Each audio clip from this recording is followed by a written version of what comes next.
Nós vamos abrir nossa Bíblia no livro de Salmos, Salmos 42 e 43. Porção da palavra de Deus, nos dois salmos, o Salmo 42 e o Salmo 43. Eu farei a leitura desse texto, e eu vou contar com o auxílio dos irmãos em apenas 3 versículos. Os irmãos, juntos a uma só voz, lerão comigo o versículo 5 do Salmo 42, o versículo 11 do Salmo 42 e o versículo 5 do Salmo 43. Eu farei a leitura de todo o Salmo, a igreja junto comigo, do versículo 5 do Salmo 42, versículo 11 do Salmo 42 e versículo 5 do Salmo 43.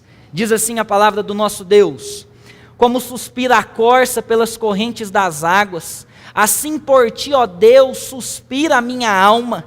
A minha alma tem sede de Deus, do Deus vivo.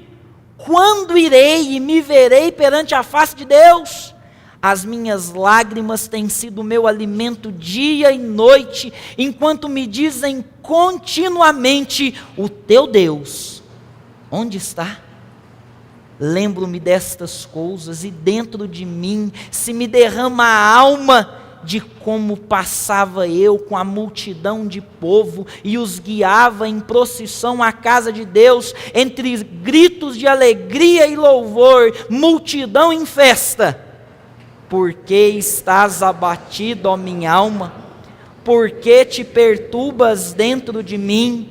Espera em Deus, pois ainda o louvarei, a Ele meu auxílio e Deus meu. Sinto abatida dentro de mim a minha alma, lembro-me portanto de ti, na terra do Jordão e no monte Hermon e no outeiro de Mizar. Um abismo chama outro abismo, ao fragor das catadupas, todas as tuas ondas e vagas passaram sobre mim.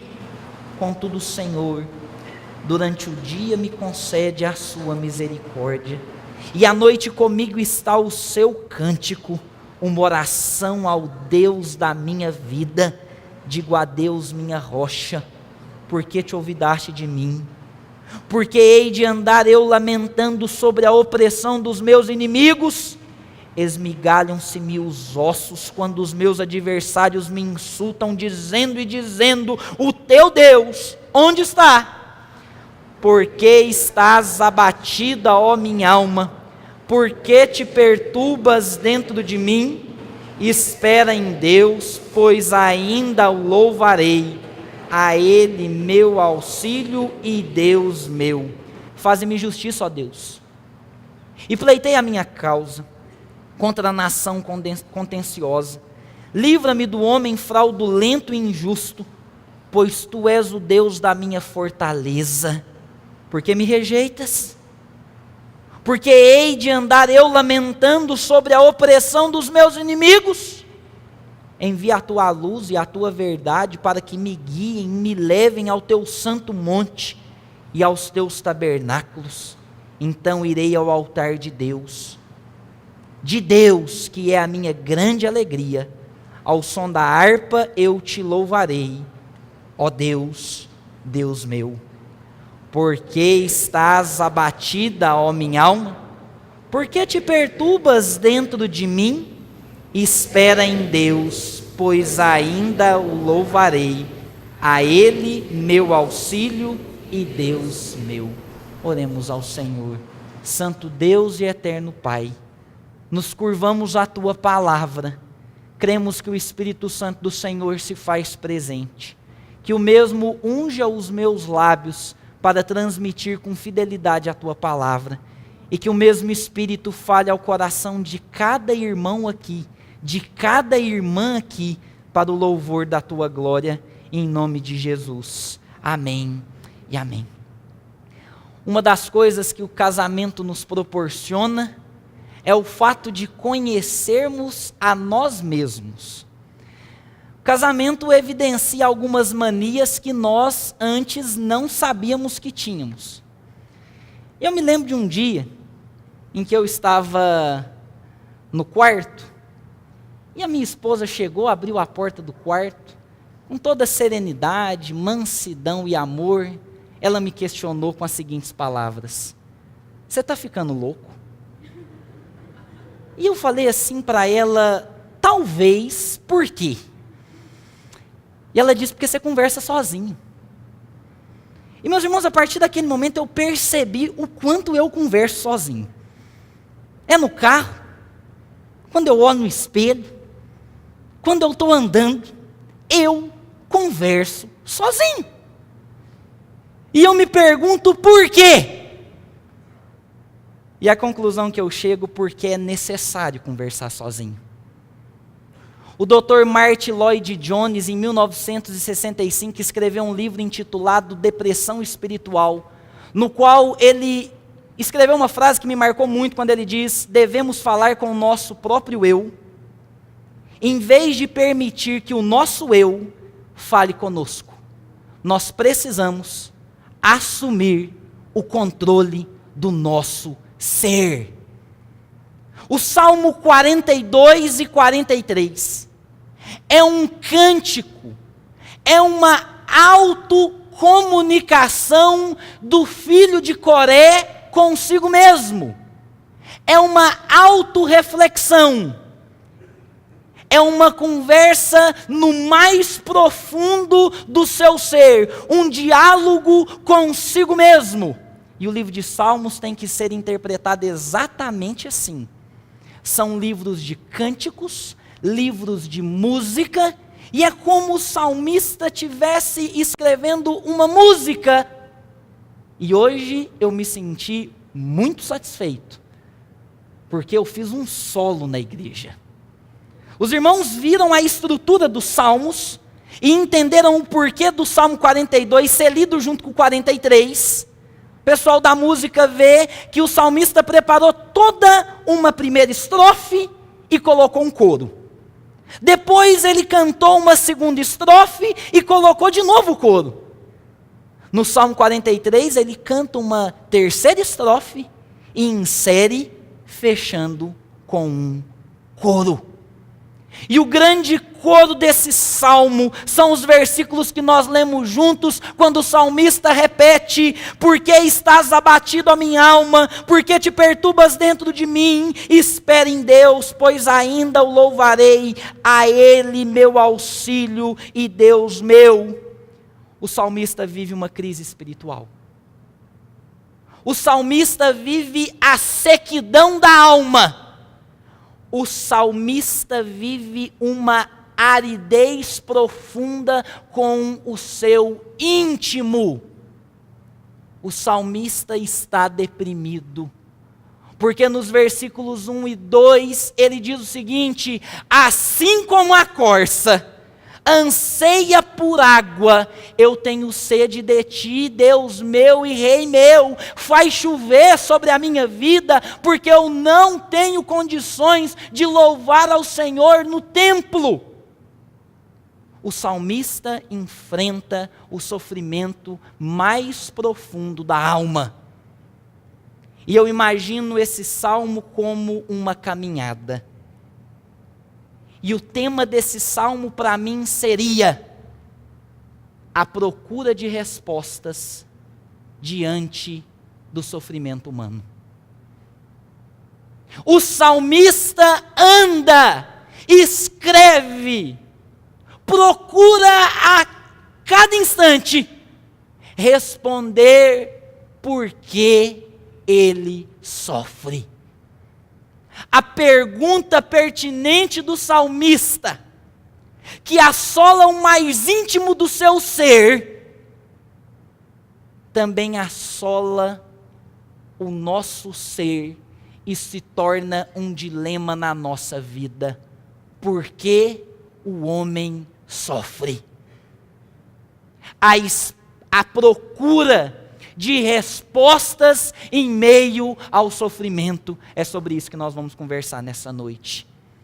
E se tem uma primeira divisão que eu posso colocar nesse texto, é que quando o salmista se propõe a procurar respostas para o seu sofrimento, ele é confrontado pelas memórias passadas. Versículos 4, 6 e 7 diz assim: lembro-me destas coisas, e lembro de mim. Se me derrama a alma de como passava eu com a multidão do povo e os guiava em procissão à casa de Deus, entre gritos de alegria e louvor, multidão em festa. Sinto abatida dentro de mim a minha alma, lembro-me, portanto, de ti, nas terras do Jordão e no monte Hermon e no outeiro de Mizar. Um abismo chama outro abismo. Ao fragor das catadupas, todas as suas ondas e vagas passaram sobre mim. Nessa corrida, nessa caminhada, para entender o sofrimento humano, o salmista se depara e ele é confrontado com as suas memórias passadas, a ponto de exclamar: lembro-me. E para a gente entender isso, a gente precisa saber primeiro quem é o salmista. Nós lemos no subtítulo que o salmista é um dos filhos de Coré. Quem é Coré? Coré foi um homem que viveu na época de Moisés e, juntamente com 250 outros homens, causou um rebuliço, uma revolução, uma rebelião contra Moisés. Deus se irou com Coré e com aqueles 250 homens, e diz a palavra de Deus que a terra se fendeu, a boca da terra se abriu e engoliu Coré e aqueles 200 rebeldes. Capítulo 16 do livro de Números. Contudo, o capítulo 26, versículo 11 de Números, vai nos dizer o seguinte: os filhos de Coré não foram engolidos pela terra. E aqui fica a primeira lição prática desse salmo. A sua vida, a sua história, não precisa ser marcada pelas memórias do passado, pelos erros dos seus pais. A partir do momento em que caminhamos com Deus, tudo se faz novo. Não somos o projeto inacabado dos nossos pais. Temos uma identidade em Cristo Jesus. E os filhos de Coré continuaram a sua caminhada. Eram levitas do Senhor e muito provavelmente nesse contexto eles estavam longe do templo. E aí a gente já passou por Moisés, já passamos pelas conquistas de Josué, pelas conquistas dos juízes, pelo período dos reis. E esses filhos de Coré, descendentes de Coré, estão longe do templo, querendo louvar ao Senhor com sede de alma pelo Deus vivo. E as memórias do passado o assola. Ele se lembra de quando ele caminhava em procissão rumo ao templo do Senhor, com uma multidão que juntamente com ele louvava ao Senhor. Ele se lembra da terra do Jordão. Ele se lembra do monte Hermon. Ele parece estar numa colina a leste da Babilônia, e talvez numa das montanhas mais baixas, e talvez uma das montanhas mais distantes, que ainda possibilitavam o mesmo de enxergar a terra mesmo distante. O cenário das memórias passadas assolava a sua alma, e ele se lembrava do passado com grande tristeza. Ele chega a dizer, e talvez ele esteja tendo uma visão de uma cachoeira gigantesca, ou pelo menos na sua memória isso estava latente, daquela cachoeira que derramava águas profundas, e ele diz o seguinte: um abismo chama outro abismo ao fragor dessas cachoeiras, e essas cachoeiras eram tão profundas, as águas tão duras, o barulho tão impetuoso, que ele diz que se perde neles. como se perdesse no sofrimento das memórias passadas. Está difícil imaginar isso? Então imagine a cidade de Brumadinho. Quando a barragem da Vale se rompe. E o lamaçal impetuoso assola sem dor nem piedade, sepultando sonhos, findando histórias, dando fim à esperança. Continua difícil imaginar isso. Imagine uma terra firme,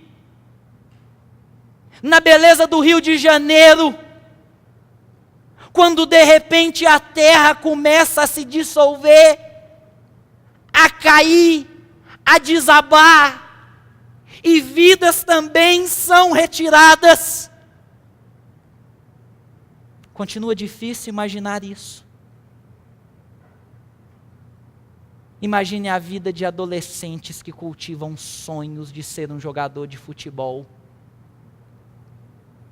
deitados numa cama à espera do próximo jogo, que talvez vai ter um olheiro e vai colocá-lo num time grande, num time europeu, para que ele brilhe, para que ele sustente a sua família, para que ele dê dignidade para a sua casa, quando de repente um ar-condicionado pega fogo e sem explicação alguma, tira a vida de jovens, sem nenhuma explicação, porque o homem sofre.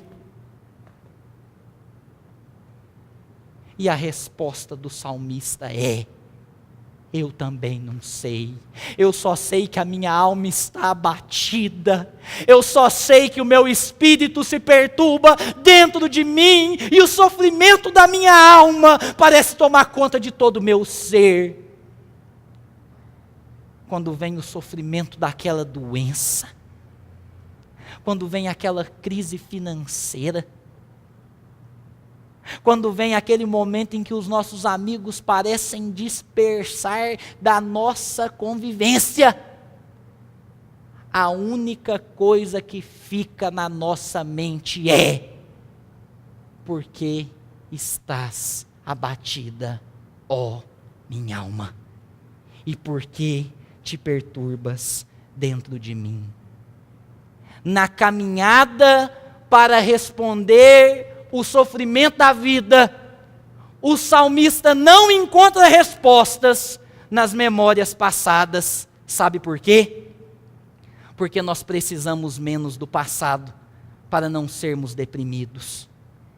Precisamos menos também do presente para não vivermos estressados. Precisamos menos de futuro para não sermos ansiosos.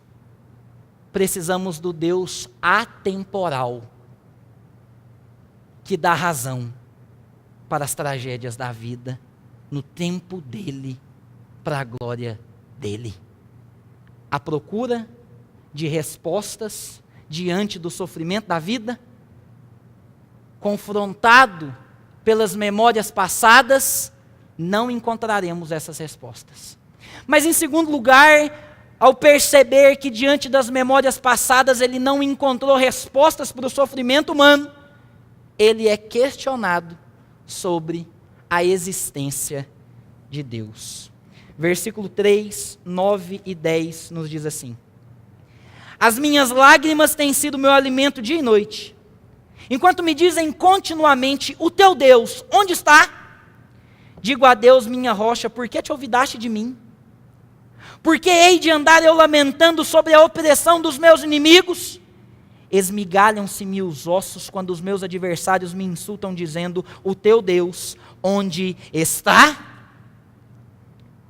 O alimento do salmista, que deseja essa chuva que nós há pouco cantamos, que deseja a chuva da presença de Deus, que deseja como um cervo no campo, que corre desesperadamente atrás da fonte da vida, da água da vida, o seu alimento constante são as suas lágrimas. Comparado a isso, é como se no meio de um oceano, tripulantes estivessem dentro de um barco, com muita sede, e para tentar matar a sede, começassem a beber água salgada. E quanto mais água bebe, mais sede fica. Quanto mais o salmista chorava, mais ele queria chorar. E tudo isso porque acidamente ele era questionado sobre a existência de Deus. E é isso que muitas das vezes nós enfrentamos diante das tragédias e dos dilemas em que vivemos. Basta enfrentarmos uma dificuldade, uma luta que sai do nosso controle, e parece que Deus parou de existir. O prazer que esse salmista tinha de estar na casa do Senhor e agora foi tirado dele por nós, cristãos do século 21, é financiado pelas várias outras propagandas do mundo. E qualquer coisinha que nos assola é motivo para deixar de virmos na igreja. A minha vida está difícil demais. Eu estou sofrendo.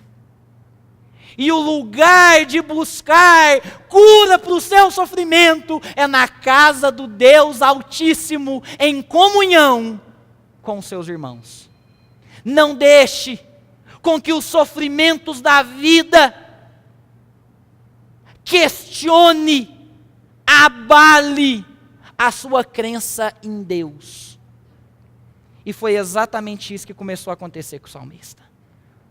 Quando outras pessoas chegavam e perguntavam para ele onde Deus está. Foi isso que o racionalismo fez ao longo da história, perguntando onde Deus está diante das tragédias humanas. O racionalismo intensifica, chega até o pessimismo, onde filósofos e pensadores vão dizer o seguinte: tudo está perdido. Isso chega no ápice, no niilismo do filósofo alemão Nietzsche, que diz o seguinte: Deus está morto. E a humanidade começa a sentenciar a verdade de Deus. Mas diante disso eu leio as palavras de Tim Keller, pastor americano, que nos diz o seguinte: o sofrimento se encontra no âmago da descrença e da crença em Deus, do motivo de as pessoas regredirem ou amadurecerem em caráter, de como Deus se torna menos real ou mais real na sua vida. O sofrimento não deve ser questionado com outra pergunta dizendo onde Deus está. Porque, como diz a escritora Evelyn Underhill, se Deus fosse pequeno bastante para o entendermos, Ele não seria grande o bastante para o adorarmos. Ah, meus irmãos, a pergunta não é onde Deus está. A pergunta é onde você está. Quando Adão pecou, Deus se revelou a ele e disse: Adão, onde estás?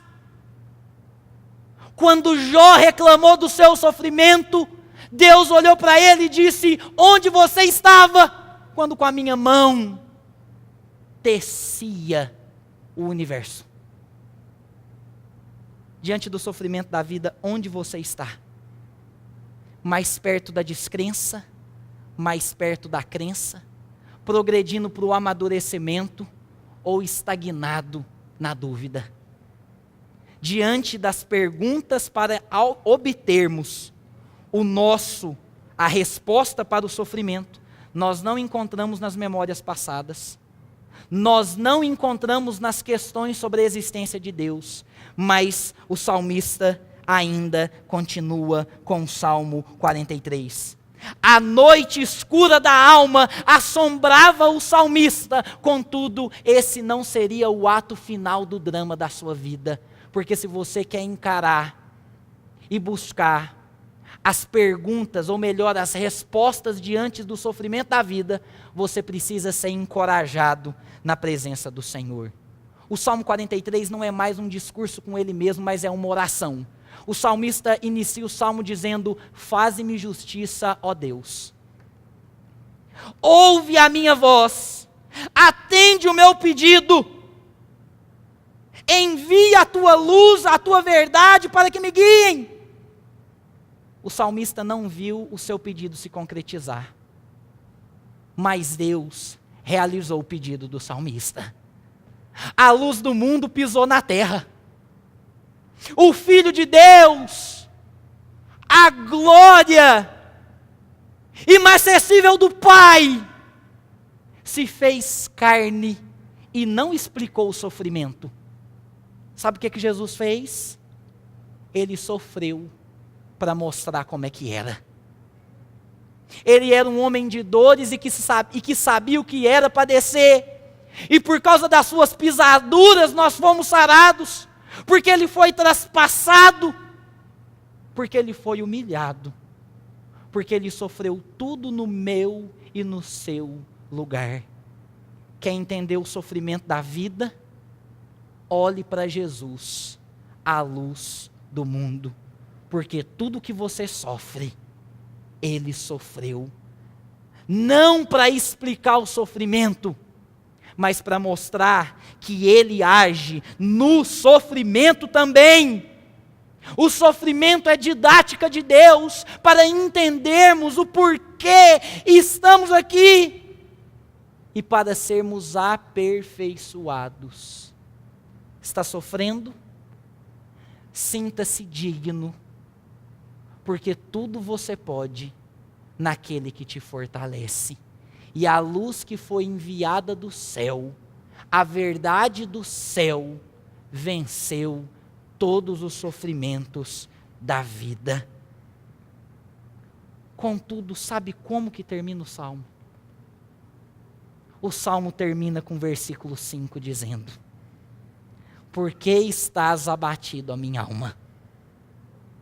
E por que te perturbas dentro de mim? Espere em Deus, pois ainda o louvarei, a Ele meu auxílio e Deus meu. O salmista não encontrou resposta para o sofrimento. E sabe por que eu acredito que Deus permite que a gente continue sofrendo aqui na terra? Para a gente parar de amar a terra. O desejo do salmista era de ir ao altar de Deus, cantar com grande alegria ao som da harpa e louvar o seu Deus no alto e sublime trono. E o nosso desejo continua sendo o de edificar riquezas aqui na terra. O sofrimento existe para Deus mostrar para cada um de nós que aqui é bom, mas tem coisa melhor demais para a gente. É a história daquele casal de missionários, que ao regressar do campo, 50 anos trabalhando num lugar inóspito da terra, e quando o avião vai parando, eles observam uma grande fanfarra que estava esperando um pessoal descer daquele avião. E aquele missionário questiona a sua esposa dizendo: olha que maravilha, todo mundo aí esperando a gente. Maravilha. Servimos a igreja por 50 anos. E nada mais digno do que uma festa para nos esperar. Desceu todo mundo. E quando eles descem à espera de um reconhecimento, os balões já estavam estourados. Aqueles papeizinhos coloridos estavam todos no chão.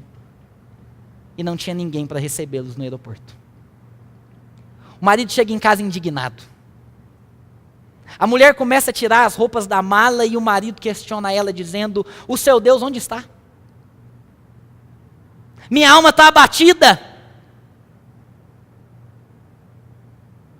Era isso que Deus tinha preparado para a gente quando a gente voltasse para casa. E ele sai furioso. Bate a porta, volta e fala o seguinte: pergunte para o seu Deus se é isso que Ele tinha reservado para a gente depois de 50 anos de trabalho, quando a gente chegasse em casa.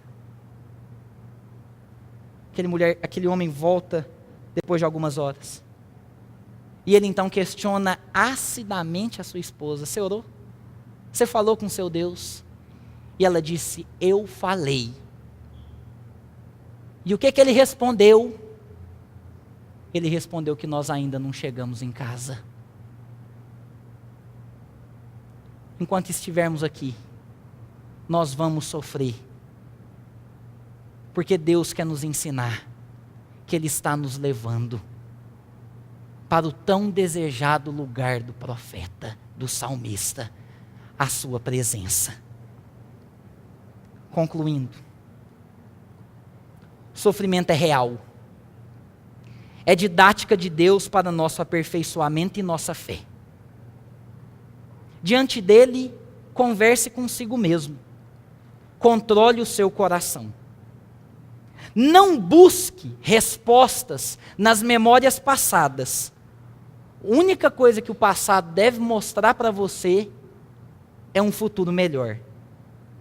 Quando as dúvidas acerca da presença de Deus surgirem, lembre-se que Ele está onde Ele sempre esteve, num alto e sublime trono, regendo todas as coisas segundo a tua vontade.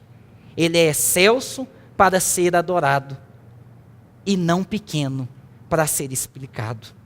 Viva encorajado na presença do Senhor. Fale com Ele. Rasgue o seu coração. Conte para Ele o seu sofrimento. Enquanto vivermos aqui, sofreremos, porque isso serve para mostrar que nós não somos daqui. Pastor, mas e quando eu chorar?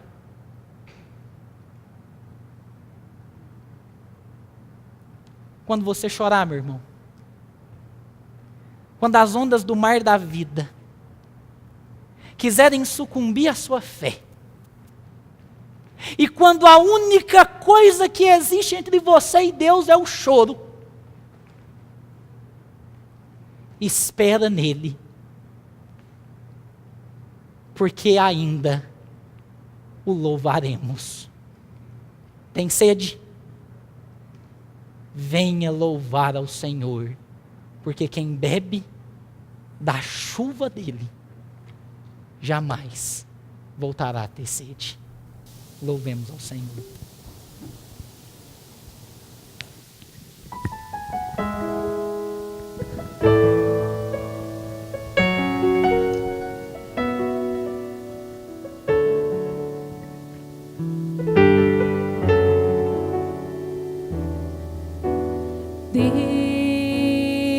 Deus, meu Deus, tudo está tão difícil para mim. Deus, meu Deus, muitos me perguntam onde tu estás dentro de mim.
dia de louvar é hoje.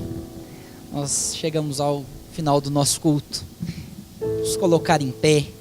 Nós vamos orar ao Senhor. Eu já convido aqui à frente o reverendo Luciano, que vai orar ao Senhor, impetrar a bênção. Pai amado, nós agradecemos ao Senhor pelo manjar. Agradecemos ao Senhor, ó Deus, pela palavra que o Senhor coloca diante de nós como desafio, ó Deus, para perceber o quanto o Senhor é bom, o quanto o Senhor tem sustentado as nossas vidas e querido de uma maneira muito especial, que nós caminhemos em santidade e retidão diante daqueles que nos cercam. Nós bendizemos ao Senhor, ó Deus, por tudo isso e pedimos ao Senhor, ó Deus, que nos leve de volta para a semana que está se iniciando. Permita, ó Deus, que vivamos segundo o propósito, segundo o sonho do coração do Senhor, e que nós não venhamos buscar respostas para o nosso sofrimento, mas que nós vivamos com o propósito único de glorificar e exaltar o nome do Senhor. Rompe com as barreiras, ó Deus, que muitas vezes pairam na nossa mente, impedindo-nos de ver que há de fato um Deus ao nosso lado, nos conduzindo dia após dia. Pai, nós oramos agradecidos ao Senhor pela luz que adentrou a nossa realidade. Oramos ao Senhor, ó Deus, em nome de Jesus. Amém. Deus. Irmãos, que a graça de nosso Senhor Jesus Cristo, que o amor do Pai e as consolações do Espírito Santo sejam sobre a vida de cada um de vós, hoje e para todo sempre.